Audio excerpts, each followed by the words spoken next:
Hello everyone, let's continue our discussion. So for internally generated intangible asset, our task now is to identify whether it falls under research phase or the activities fall under development phase. No? Kapag sinabi nating research phase, it is the original and planned investigation undertaken with the prospect of gaining new scientific or technical knowledge and understanding. Kaya naman, yung cost na na-incur natin during research phase, lahat sila ay naka-expense. Ayan.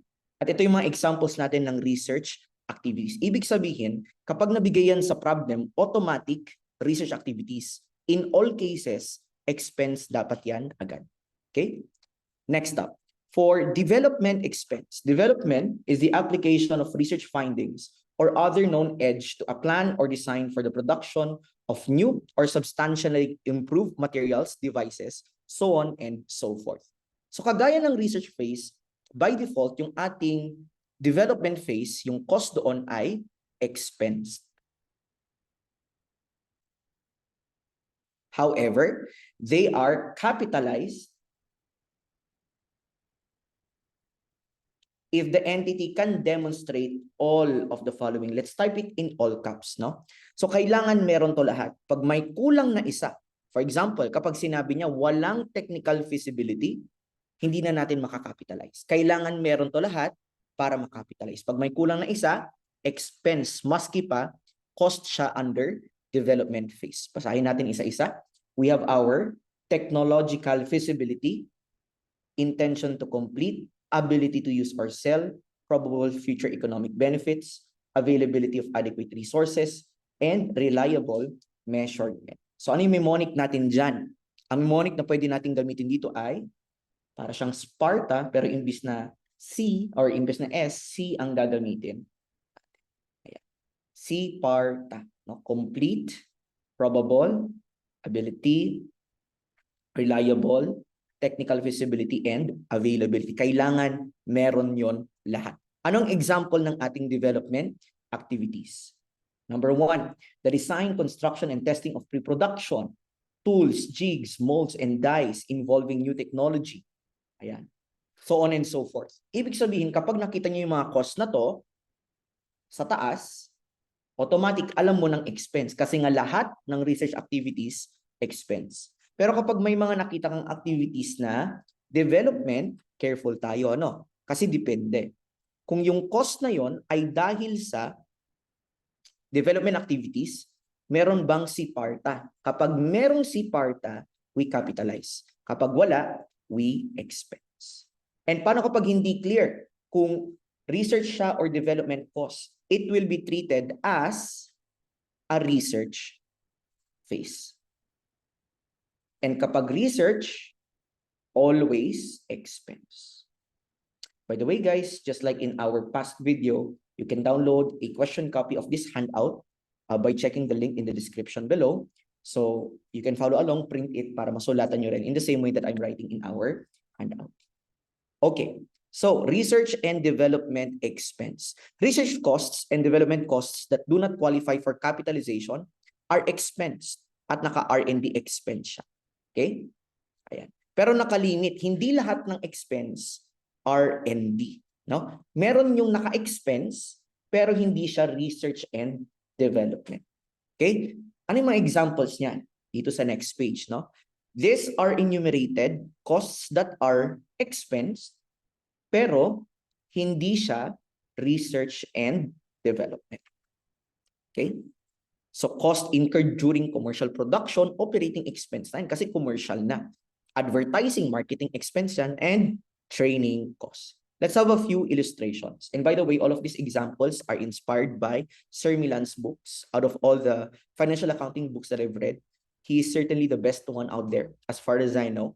So kudos to Sir Milan. I've been looking up to him since my student days. Ano? So you could buy his book for a more detailed discussion kasi ito certainly inspired sa resource niya is just simplified. Now, illustration 1. Research and development expense. ABC company made expenditures for the following. Anong requirement natin? Let's read the question step. How much is recognized as research and development expense? Okay.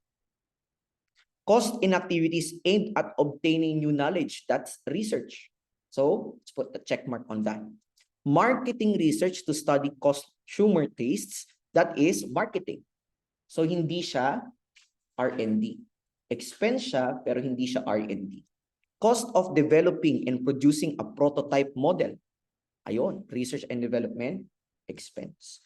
Cost of testing the prototype model for safety. Again, that's a yes. Cost revising designs for flaws in the prototype model. That's directly related to research. Salaries of employees, consultants, and technicians. Kung yun lang sana yung sinabi, walang involved in R&D, this would be a regular expense. But since it's specified na involving R&D siya, that will be part of our R&D. Then we have our cost of conference.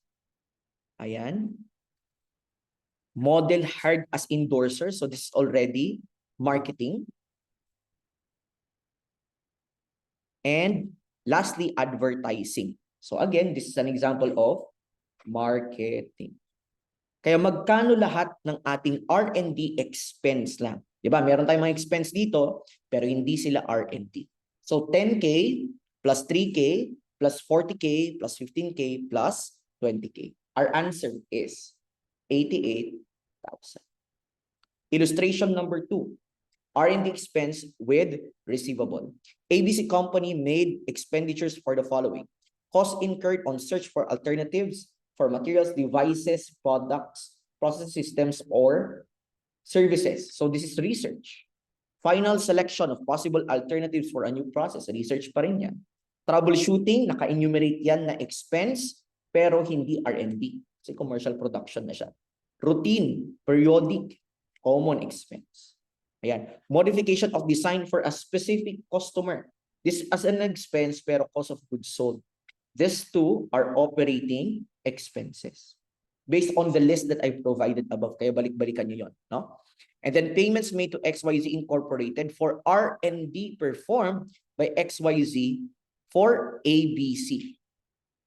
Okay. So sino tayo? Si ABC tayo. May nag-research para sa atin. So tayo pa rin yung nag-incur ng research na yon kasi para sa atin yun. So that will be included. Pero ito, iba. Kasi this time, tayo yung nag-perform ng research pero para sa ibang company. So kapag tayo yung nag-perform para sa ibang company, hindi siya R&D. That would be a receivable. Pero kung yung iba, yung nag-perform ng research para sa atin, that would be R&D expense. So in total, our research and development expense would be 10,000 plus 8,000 plus 15,000. That would be 33,000. Illustration number 3. R&D with intangible asset. Okay. Okay. So again, when you answer this and you download our question copy of the handout, please make sure that you are also reading through the list that I've given you, no? Hindi ko na inisa-isa yon kasi yun naman na yon, no? So, cost of design, construction, and operation of a pilot plant that is not a scale economically feasible for commercial production. Okay, that is R&D. Pilot plant, no? Ayan. Ito, commercial production, so that would be capitalized, no? Cost of design of tools, jigs, molds, and dies, that is a development expense. Routine, that would be operating expense. Commercial production, probably cost of goods sold. Commercial production, cost of goods sold. Existing capability for a particular customer's need, wala yan dun sa list natin ng R&D, so operating expense rin. And cost in developing software for internal use in ABC's general management information system, again, that is not included. Because after technological feasibility na. Ibig sabihin, itong 40,000 hindi na siya expense. It is a development cost, development phase, but it would be capitalized. Eh ang tanong, hindi lahat ng development phase costs, right? It's only those costs that are expense. So our answer for illustration number 3 is 10,000 plus 5,000. That would be 15,000. So I hope that by the end of this video, ay natutunan natin paano ma-classify kung research phase or development phase siya. Lahat ng research phase, expense. Pero development phase, depende. Kailangan may siparta. Kailangan lahat yon meron. Pag may kulang na isa, expense. Kapag kumpleto, capitalize. At hindi lahat ng expense ay R&D expense, no? Ano yung example ulit na expenses natin na hindi R&D? Expenses that we incur for advertising, for training, diba? For commercial production. Pag commercial production, cost of goods sold. Kapag advertising, marketing. Pag training, admin, probably. So, I hope that you learned how to classify this research and development phase of costs for intangible assets. Let's continue to the next video.